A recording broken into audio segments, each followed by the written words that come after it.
మొదటి వచనము నుండి మొదటి అధ్యాయ ధ్యానం ప్రారంభిద్దాం. వారు ఐగుప్తు దేశము నుండి బయలు వెళ్ళిన 2వ సంవత్సరము 2వ నెల మొదటి తేదీన సీనాయి అరణ్యమందలి ప్రత్యక్షపు గుడారములో యెహోవా మోషేతో ఇట్లు అనెను. మనకు ద్వితీయ ఉపదేశకాండం మొదటి అధ్యాయం 4వ వచనంలో 40వ సంవత్సరము 11వ నెల మొదటి తారీఖు అన్నాడు.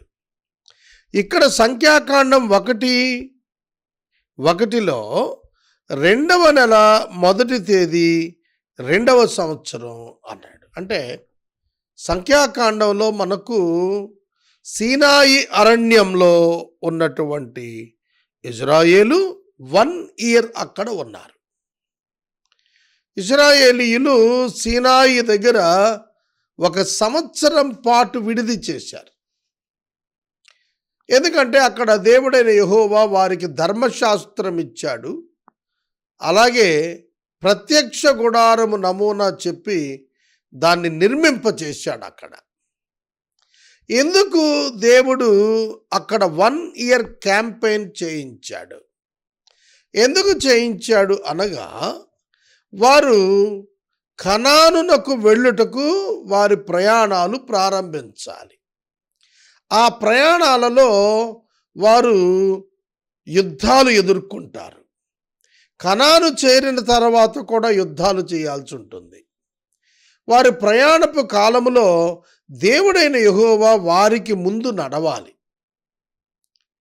చూడండి, మోషే తోడుకొని పోతున్నాడా ఇజ్రాయేలును కనానుకు, దేవుడు తోడుకొని పోతున్నాడా అనే ప్రశ్న మిమ్మల్ని అడిగితే ఏమని చెబుతారు?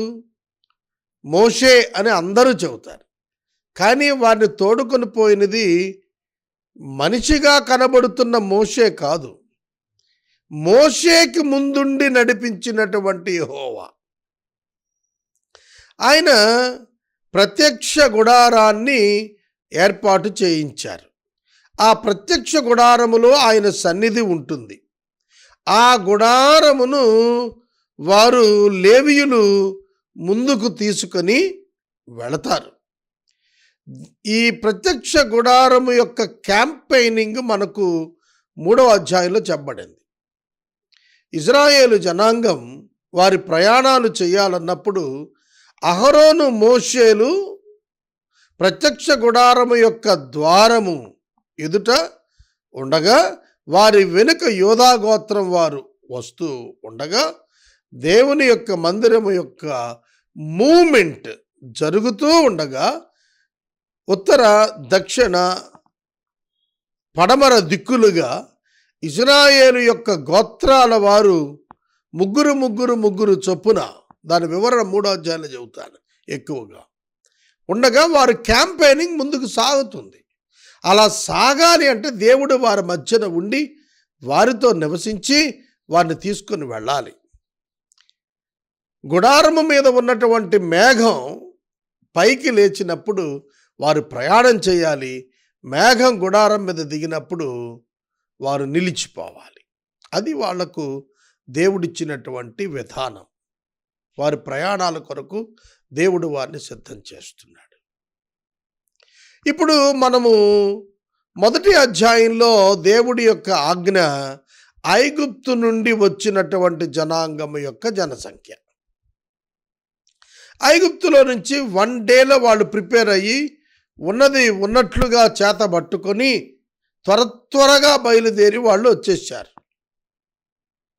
కనుక ఈ విడిది ప్రాంతంలో మాత్రమే జనసంఖ్యకు వీలయ్యింది. కనుక God is preparing people for their journeys and to enter in to the Canaan. కనాను దేశమునకు ప్రవేశించినట్లు ప్రయాణాల కొరకు దేవుడు వారిని సిద్ధపరుస్తున్నప్పుడు వారిని సేనలుగా సిద్ధం చేస్తున్నాడు. గుర్తించాలి. కనుక ఇజ్రాయేలు జనాంగమును ప్రొటెక్ట్ చేయటానికి దేవుడు తన స్టైల్లో తాను ఏర్పాట్లు చేస్తున్నాడని మనం గుర్తెరగాలి.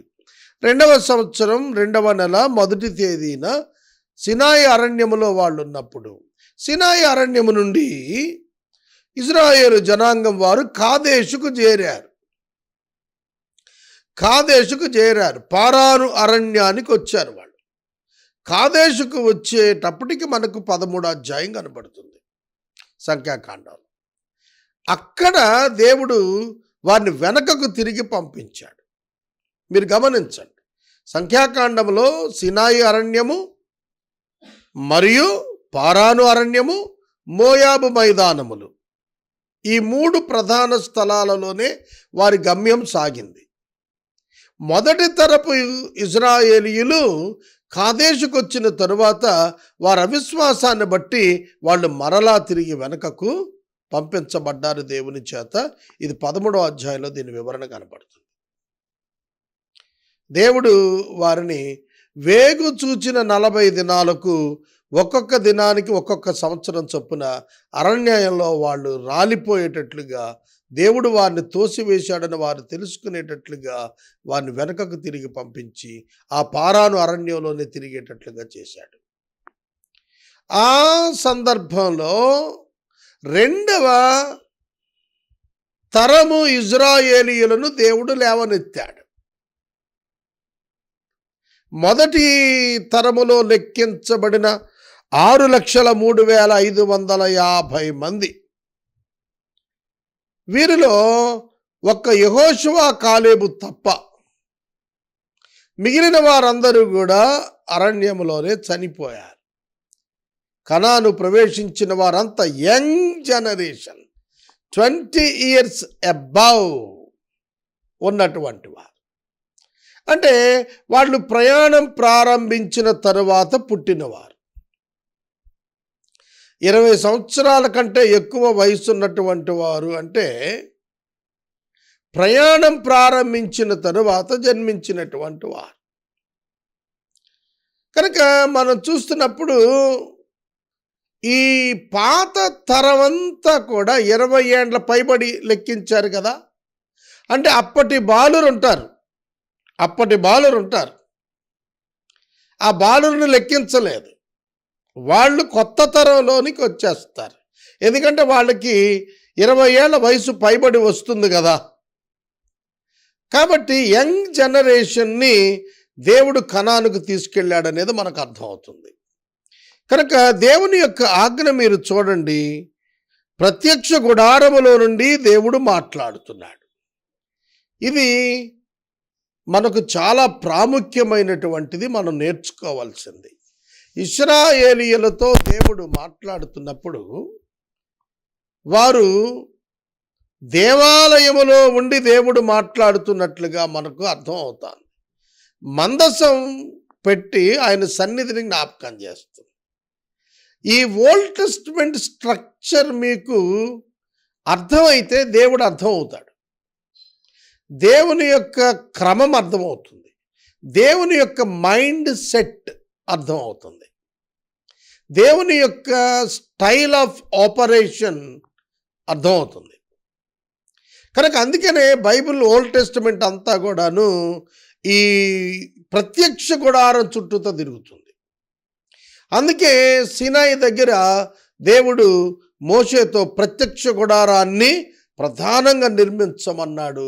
మనకు నిర్గమకాండం అంతా కూడాను ఈ గుడారము యొక్క అమరిక, నిర్మాణము, దాని యొక్క పొందిక మనకు చెప్పబడింది. It's very important. యేసుక్రీస్తు ప్రభువు ఈ గుడారానికి మనకు చక్కటి ఎగ్జాంపుల్. ఆయనకు ముందస్తటి ఛాయగా అది కనబడుతుంది. అందుకనే ఈ దినముల అంతమందు కుమారుని ద్వారా దేవుడు మనతో మాట్లాడెను అని హెబ్రీ 1:1 రాశాడు. కనుక ఈ గుడారం, ప్రత్యక్ష గుడారం ఓల్డ్ టెస్టిమెంట్లో మందసం పెట్టి నుండి దేవుడు మాట్లాడితే, యేసుక్రీస్తు శరీరం అనేది గుడారం ధరించుకొని ఈ లోకానికి వచ్చినందున ఆయన ద్వారా దేవుడు మనుషులతో ఆయన మాట్లాడాడని మనం అర్థం చేసుకోవాలి. మోషేతో ఇట్లా నేను 2వ వచనం, ఇశ్రాయేలీయుల వంశముల చొప్పున వారి పితరుల కుటుంబాలను బట్టి వారి వారి తలల చొప్పున మగవారినందరినీ లెక్కించి సర్వ సమాజ సంఖ్యను వ్రాయించుము. ఇశ్రాయేలీయులలో సైన్యముగా వెళ్ళు వారిని అనగా 20 ఏండ్లు మొదలుకొని పై ప్రాయము గల వారిని తమ తమ సేనలను బట్టి నీవును అహరోనును లెక్కింపవలెను. ఇదండి, సేనలుగా దేవుడు తయారు చేస్తున్నాడు. యుద్ధము చేసేవాడు యెహోవాయే. ఇశ్రాయేలీయులు చేసినటువంటి యుద్ధాలన్నీ కూడా యెహోవా శక్తి చేత జరిగినవే, వారి బలము చేత గెలిచినవి కానే కావు. కానీ వారి పార్టిసిపేషన్ ఉంది. In all the wars of Israel faced, there partnership was there, but the main lead is of God. ముఖ్యమైనటువంటి యుద్ధము జరిగించిన వాడు, శత్రువుల మీద యుద్ధం జరిగించిన వాడు దేవుడే. ఇజ్రాయేలు సేనలు అలా నిలిచాయి.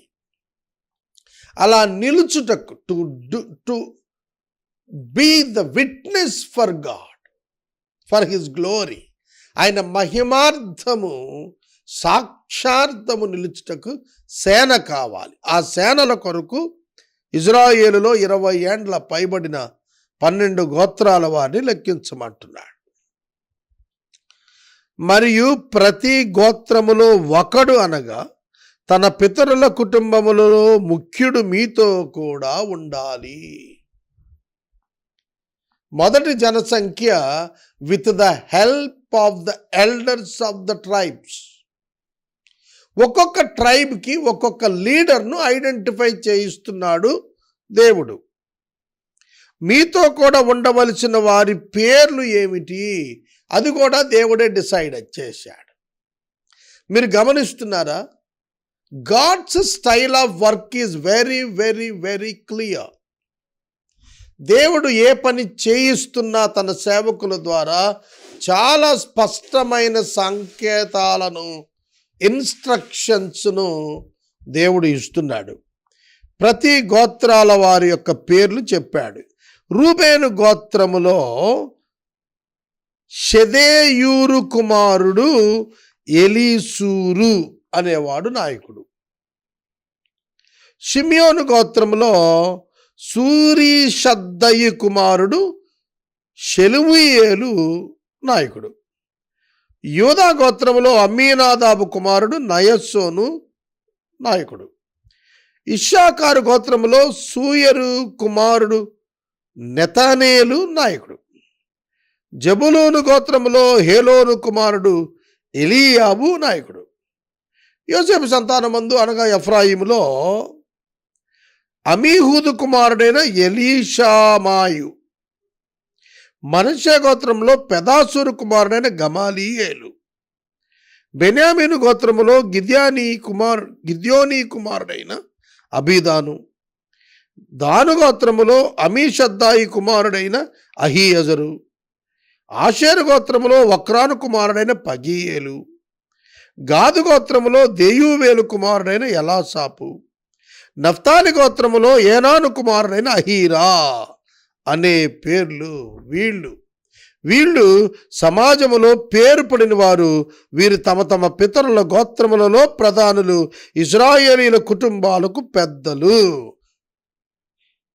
పేర్ల చేత వివరించబడిన ఈ మనుషులను మోషే అహరోనులు పిలిపించుకుని 2వ నెల 1వ తేదీన సర్వ సమాజము సమకూర్చారు. జనరల్ బాడీ మీటింగ్,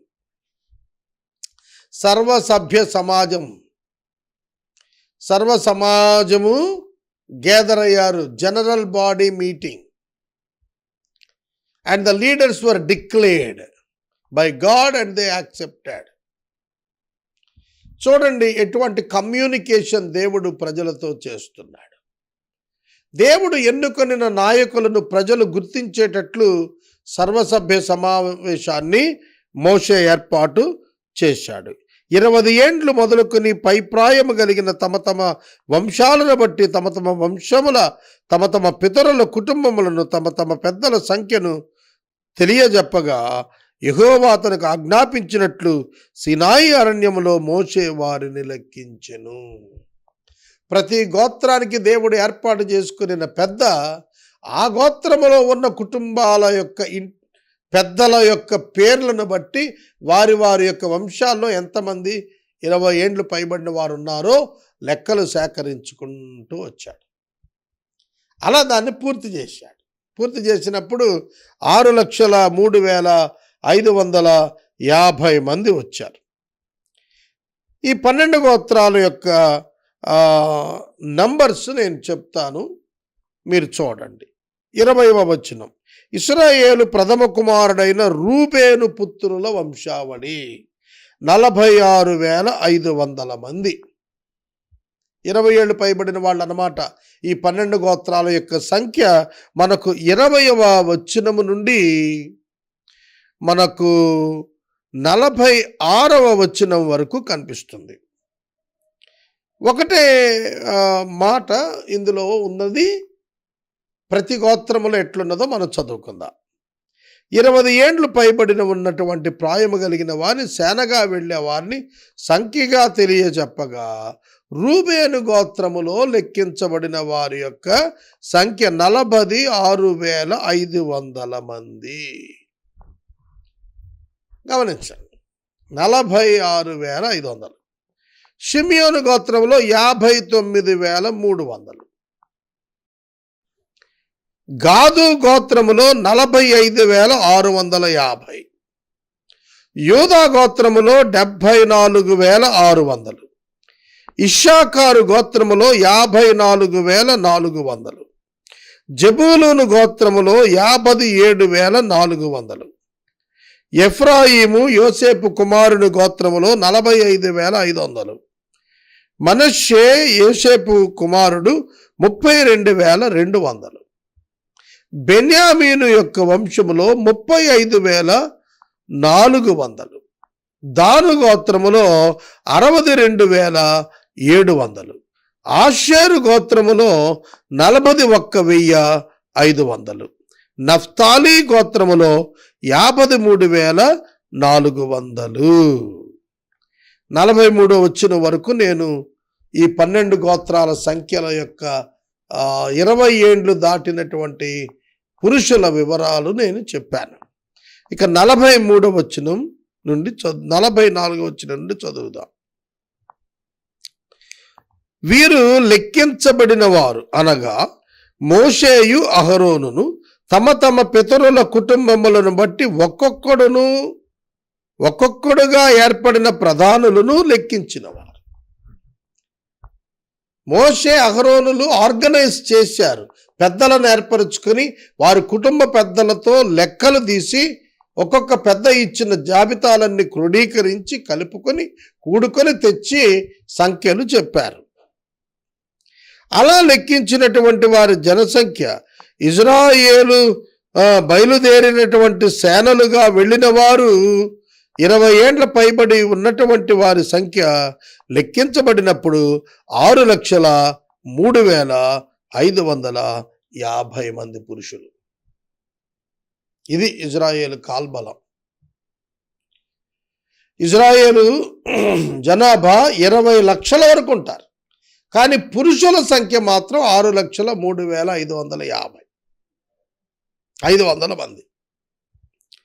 47వ వచనం నుండి మనం చూస్తే 54వ వచనము వరకు ఉన్న వాక్య భాగంలో లేవీయులను లెక్కించొద్దన్న వివరాలు, లేవీయులకు కొన్ని ప్రత్యేక మాటలు చెప్పబడ్డాయి. 47వ వచనం చదువుదాం. అయితే లేవీయులు తమ పితరుల గోత్రము చొప్పున వారితో పాటు లెక్కింపబడలేదు.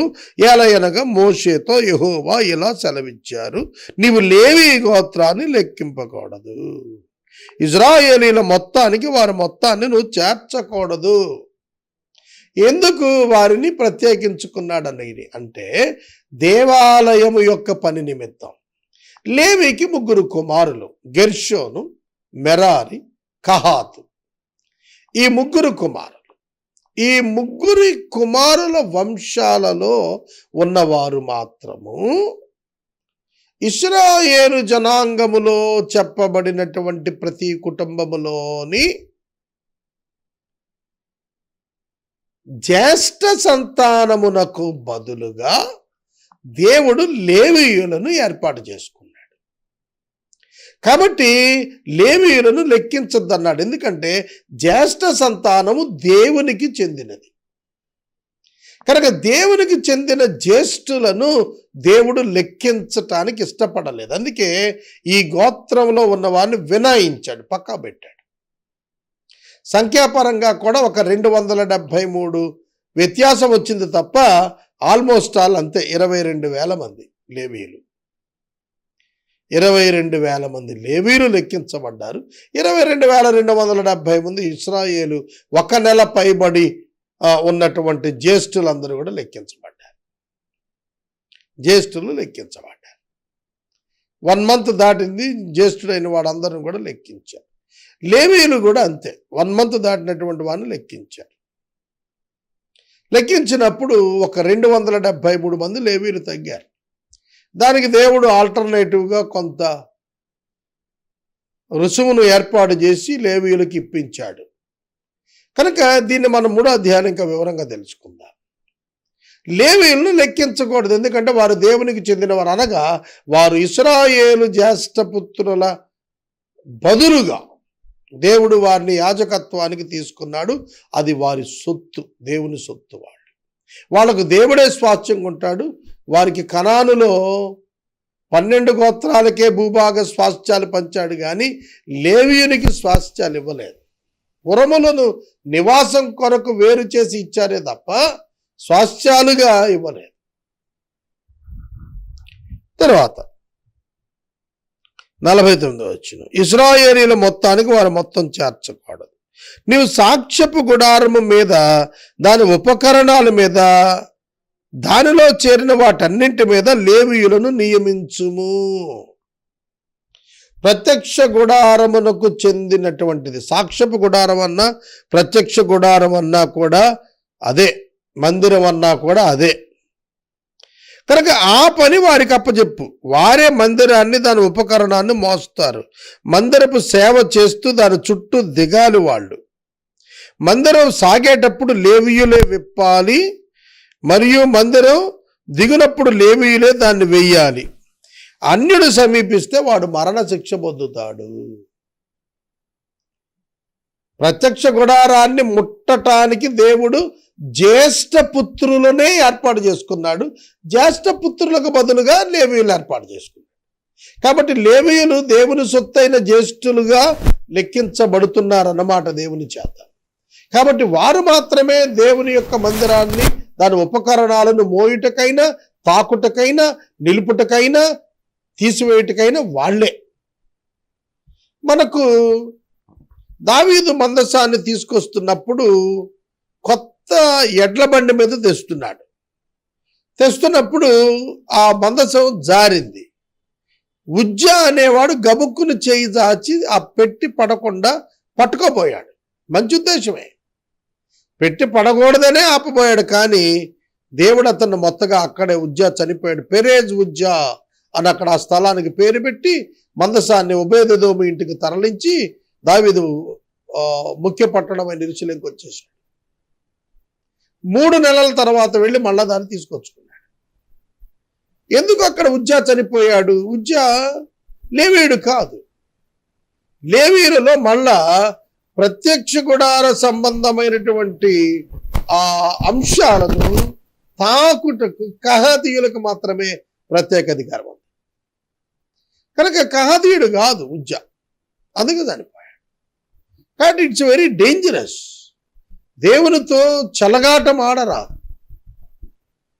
క్రైస్తవులు ఇవన్నీ నేర్చుకోవాలి. దేవుని గురించి మనం తెలుసుకునేటప్పుడు మన ప్రవర్తనను ఏ విధంగా చూసుకోవాలో, దైవ క్రమాలకు ఏ విధమైన ప్రాధాన్యతలు ఇవ్వాలో, మన యాటిట్యూడ్స్ దేవుని పట్ల ఏ విధంగా సరిచేసుకోవాలో, దేవునికి లోబడటంలో ఎటువంటి రెవరెన్స్ అండ్ ఫియర్ కలిగి ఉండాలో మనం తెలుసుకోవటానికి ఓల్డ్ టెస్టిమెంట్ మనకు చాలా నేర్పిస్తుంది. లేవీయులే చేయాలి ఆ పనులు, మిగిలిన వారు చేసినట్లయితే చనిపోతారు. ఇశ్రాయేలీయులు తమ తమ సేనల చొప్పున ప్రతివాడును తన తన పాళెములో తన ధ్వజము నొద్దనే దిగాలి. ఇశ్రాయేలీయులు సమాజం మీద కోపం రాకుండా ఉండటానికి లేవీయులు సాక్ష్యపు గుడారము చుట్టూ ఉండాలి. అందుకనే సాక్ష్యపు గుడారమునకు 4 దిక్కుల, తూర్పు, పడమర, ఉత్తరం, దక్షిణం, ఈ 4 దిక్కులా కూడాను లేవీ కుమారులే ఉన్నారు. ముఖద్వారం దిక్కున అహరోను, మోషేలు వెళ్ళారు. యెహోవా మోషేకు ఆజ్ఞాపించిన వాటన్నింటినీ తప్పకుండా ఇశ్రాయేలీయులు చేశారు. వారు సాక్ష్యపు మందిరాన్ని కాపాడటం కొరకు లేవీయులను చుట్టూ దిగమంటున్నాడు. మందిరము యొక్క ఏర్పాట్లన్నీ కూడా లేవీయులవే. ఇశ్రాయేలీయులకు దేవునికి మధ్య లేవీయులను పెట్టాడు కనుక ఇమ్మీడియట్ టు ద టేబర్నికల్ లేవీయులు ఉన్నారు. లేవీయులు తర్వాతే గోత్రాలు వచ్చారు. ఇది నేను మీకు మరలా తదుపరి అధ్యాయాల్లో దైవ సన్నిధిని గురించిన వివరం చెప్పినప్పుడు చూద్దాం. మొదటి అధ్యాయము మనం ఇక్కడ ముగించుకున్నాము. ఇందులో పాఠం ఏమిటంటే, యెహోవా మోషేకు ఆజ్ఞాపించిన వాటన్నిటినీ తప్పకుండా ఇశ్రాయేలీయులు చేశారు. తప్పకుండా చేయాలి, తప్పకుండా చేయాలి. దేవుని వాక్యమును తప్పకుండా మనం నెరవేర్చే బలశూరులముగా, విధేయులంగా ఉండాలి. ఎన్నడూ అవిధేయులం కాకూడదు. ఇశ్రాయేలీయులు దేవునికి విధేయత చూపినప్పుడు వర్ధిల్లారు, అవిధేయత చూపినప్పుడు శిక్ష పొందారు. దేవుడు ఒక పక్షమున కనికరం చూపిస్తూనే వారి అవిధేయతకు శిక్షనిచ్చాడు. పరిపూర్ణ నాశనం చెయ్యకుండానే వారిని సహిస్తూనే వారిని కొనసాగించాడు. ఆయన వారికి 10 మార్లు ఛాన్స్ ఇచ్చాడు. 10 సార్లు తిరుగుబాటు చేసే వరకు దేవుడు ఓర్చుకున్నాడు. వాళ్ళు ఐగుప్తు విడిచి వచ్చినది మొదలుకొని దేవుణ్ణి విసిగించటం ప్రారంభించారు.